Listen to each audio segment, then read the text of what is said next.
Hi everyone, this is Kim from KILA Create Printables. Welcome to this tutorial. Today I'm going to be working on something a little bit different. I found this beautiful book at my local thrift store and it was only $2 and I just loved the cover and I thought that it would make such a nice journal cover in the keeping with the theme of Jane Austen and my Romantic Regency journal pages.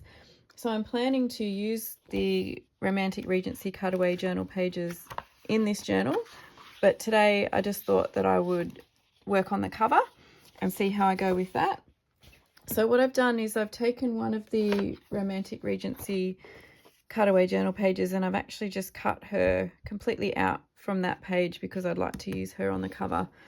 So what I'm going to do is, this book was only $2, so I'm not worried about ripping it up and destroying it, as some people would think, but I do plan to probably use a few of the pages of the story throughout the journal anyway when I get to doing the pages. But today I just thought I'd go through the process of showing you how to make a journal cover using an existing book.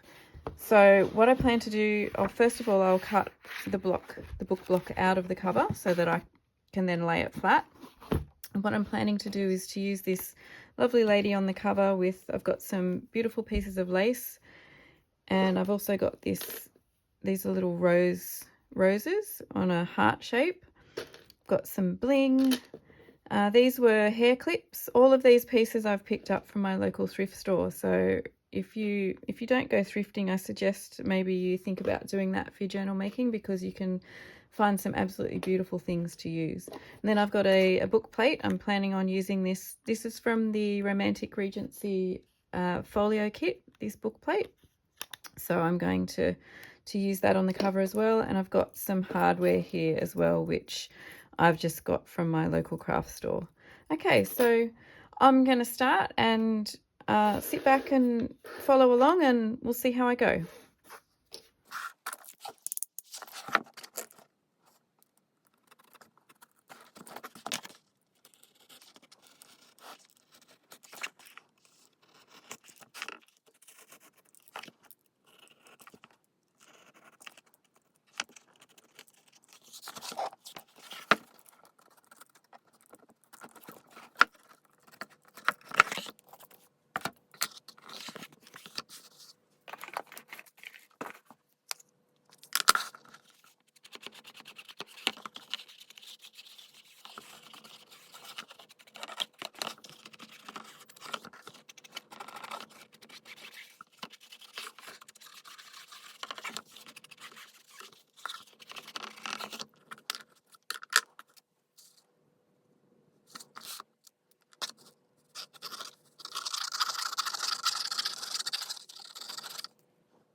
Okay, I'm just going to set that aside to dry completely before I trim the lace and everything. But what I want to do is I want to make a tassel to go on my little ring here. So I'll set that aside. And I've just collected some, excuse me, some scrap pieces of ribbon. And I've got a lobster clip that I just got at my local craft store. And then I've got some bits and pieces here that I've just found in my thrifting travels and some chain. So let's see what I can put together.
Okay, so I think this has turned out really lovely.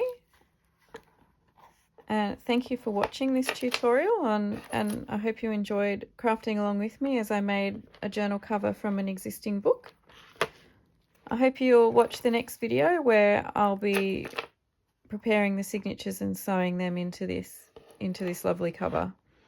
So make sure you check the description down below for links to my Etsy store, and come and find me on Facebook and join my group where you can join in lots of crafting fun and download a stack of freebies.